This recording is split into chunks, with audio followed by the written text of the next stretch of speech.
Please be advised that everything in my video is purely for entertainment purposes. These are purely my thoughts and opinions and are subjective. I must advise you to please do your own research. All media users found on the public domain and are fair use and fair dealings. Hey guys, I hope you're all doing well. A special hello to Lizzie and to Marcus. I have been informed that you like watching my videos. I hope this one will be added to your collection of likes. Going to be a slightly different video today, as in there's lots of true stories. There's some definitely false stories, and there's some stories that I just don't have a clue, and I'd love to know your opinions on them. So where do we start? Well, we're naturally going to start with some true stories. Firstly, and thankfully, we saw the Queen at her first engagement since she missed the Remembrance Sunday services. It's come as a bit of relief to everyone who we were becoming a little bit concerned that maybe we weren't being told the whole truth. But she looked great. Yes, okay, admittedly, the Queen does look like that she has lost a little bit of weight. But when you consider the year that she has had, and the heartbreak of losing Philip, obviously, and just generally being 95, she's slowing down a little bit. But I still think she looks great. She was there having a private audience with General Sir Nick Carter. When I first saw Nick Carter, I was like, know that name. I know. I used to be in love with the Backstreet Boys. I had their posters everywhere, all over my ceilings, all over my door. You could not see an inch of wallpaper in my bedroom as a teenager without coming across E17 or Backstreet Boys. Needless to say, however, the Queen was not welcoming that Nick Carter. It was General Sir Nick Carter who is stepping down from his position that he's held for 8 years as the Chief of Defence Staff. He went and met the Queen at Windsor Castle, where I believe the media has said that the Queen is going to be stepping back. We're going to see a lot more of the other senior royals fill in spots that the Queen would normally do. Hopefully this still means that we will see the Queen, but it might just be in these more sort of familiar settings for her. I mean, when you think 95 years old, would you want to be really trekking all over the country like she normally does throughout the winter months, getting cold, having stood there outside for ages, cutting ribbons? It's time for Her Majesty to kick back a little bit. Put your feet up, get your snuggies on, have a hot cup of tea, and then just welcome people. Let people come to you. She's the Queen of England after all. In another true news article that's come out, we had the 16th of November, which was the 11th anniversary since William and Catherine got engaged. Yes, William finally, he did push it for a number of years, but who can blame him with the amount of commitment that a woman that was going to marry him would have to do. But he took his time and they went on a romantic holiday to Kenya. So 11 years later, 3 children, we have seen so many changes for the Cambridges. But when you see the couple out and about at engagements or just out at private things, whether they're eating out as a family, going to football matches, or whether it's an actual official event with just the two of them, they look stronger than ever and they look incredibly in love. And I think it is a really beautiful story. See, their story to me is a true princess story. A commoner falls in love with the prince, and look at her now. And in one day we will see her as the Queen Consort. In another true story, Charles and Camilla are on their 4-day royal tour of Jordan and Egypt. They've spent the last couple of days in Jordan. We have seen some photographs of Camilla and Charles apparently collecting holy water from the River Jordan to be used for the royal baby christenings. Obviously, we've got a few royal babies that are due. Obviously, I don't know if baby Lily will be included in that, but considering we keep hearing that Harry and Meghan are not coming back to the UK anytime soon, it's highly doubtful. Camilla was seen in some really stylish outfits, and considering that she was rocking up next to Queen Rania of Jordan, who is actually a very glamorous and stylish royal in my opinion as well. The pastel styles really suited Camilla. There was only one dress that I wasn't keen on, but who cares? Look at the adorable baby. My favourite outfit, which I saw Camilla in, was this pastel green one that she wore. It was in honour of a banquet being held at the El Hassania Palace, I hope I've said that right, hosted by King Abdullah II and then obviously Queen Rania. They have met on several occasions before and they look like that they just were having a great time. I don't know where Charles was at this point, but Camilla jumped in the car with Queen Rania for a bit of a joyride around Jordan. This morning, the couple arrived in Egypt. They were welcomed by President El-Sisi and the First Lady Entisar Ahmed. This is the 3rd day of their tour, and I have to say, this pink caftan outfit with the white headscarf, it literally is one of Camilla's best looks. She looked really lovely. Now, we've had the true stories out the way. Let's get on to some ones where Not quite sure. So obviously I did the story of Harry and Meghan on the red carpet, Meghan's red carpet moment in the red dress with the red shoes, which matched the red carpet. That was when Harry was attending the Intrepid Museum to hand out the Intrepid Valour Awards to various veterans and their families. It reportedly did not go as smoothly as their PR teams would like us to believe. Now, bearing in mind this is on social media, and you do have to take some things with a pinch of salt. But there were reports coming out at the time that several veterans were not happy. They were not happy that Harry was there. Harry obviously, and now famously, has really hurt and upset the Queen. So it's not really looked on that great from people in America that have a lot of respect for the Queen. Now, where I do believe there might have been a little bit of friction is this bit here. You can see that they were walking in. Now, behind there, where people have said, it says applause. Those sort of things are up there for people that are hard of hearing, maybe in the audience.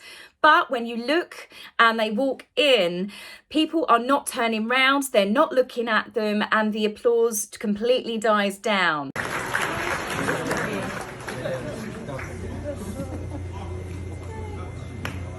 Now, where it really is interesting, and as I said, I don't know, because sometimes people can freeze frame and it can be misconstrued to all sorts of different things that were going on. But reportedly at this moment, they were chatting and a veteran had to be separated. That is Harry's security guard that the finger is pointing at, who was previously seen earlier in the day, getting ready, I guess putting on his microphones maybe. Bearing in mind that they are there filming this for Netflix. This is another reason why they weren't reportedly happy, because these veterans didn't really want to be used, as Blind Gossip says here, for cannon fodder for their show.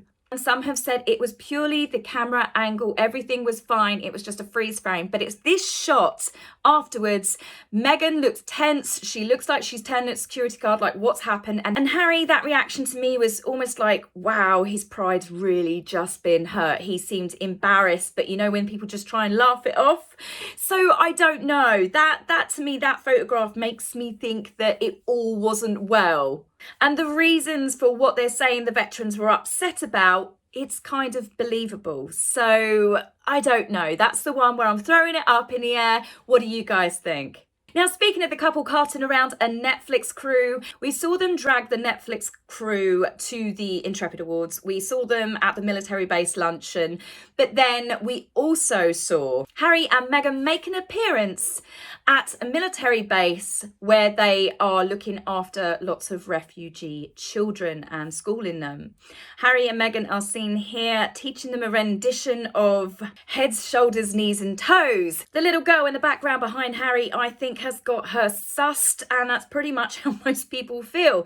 But I do find it a little bit obvious that they're not there for the right reasons. When you see this shot of Meghan posing with a pen, staring at the cameraman, she's not engaging with those children whatsoever. Look at the line of sight. It is all being filmed. So all we need now from the couple, and I shouldn't really joke about it because it might be in tomorrow's news, is Meghan and Harry kneeling down on the ground giving homeless people some bread and some fish. Because when you put it all together, they filmed war veterans, they filmed refugee children, they filmed themselves hugging underprivileged children at a school in Harlem. And it's all coming to us soon in an impassioned documentary designed to pull at her heartstrings, just like her Dear Daddy letter. I wonder if they'll call the documentary How to Become a Humanitarian in These Simple Steps. Following up next in the series will be Hannibal Lecter and how he became a spokesperson for veganism. Now, this one is another truth. However, I believe that it should be more suited to Ripley's, believe it or not. Harry declares war on misinformation. Honestly, the entire world's media was like, are they joking? They've become a parody. Are you not reading the room? How can Harry truly put his name to this? First of all, we've got all of the mistruths that came out, over 17, I think, or 17 or above and counting, of the fibs that they told on Oprah, to the point the rumours are still going around that Oprah has removed all traces of them from her Harpo productions because she's pretty peeved at how many lies, because they did make Oprah look stupid, didn't they? The fact that the Archbishop of Canterbury, who is second in line to head of church under the Queen of England to publicly say it was a big fat lie, that they were in fact married 3 days beforehand. I mean, that is pretty embarrassing. But here's Harry, as part of the Aspen Institute, which are collating information. They've been working on it for 6 months to work out the best action plan to remove misinformation or disinformation from social media and media outlets. And it obviously didn't stop with what was told on Oprah. We had Meghan's letter to Congress, where she made out that she came from a poverty-stricken childhood herself, and her own Instagram account outed her. For years, she said that she was eating out at these really exclusive Hollywood restaurants, from top-notch sushi restaurants to steakhouses, to all sorts of dance classes, acting classes, private schools, everything that she went to. But no, in the letter to Congress, she was brought up on a $4.99 salad bar at Sizzler's. And it didn't stop there. Fresh on the back of that, we then had the court case.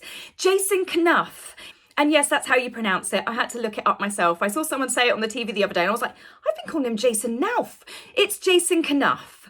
But he has outed them, not just by hearsay, but the fact that Meghan and Harry both lied to the public, to the media, to the actual judge presiding over the case, Justice Warby, about how much information that they did give to the Finding Freedom authors. So there has been a lot of text messages, a lot of emails direct from the horses' mouths.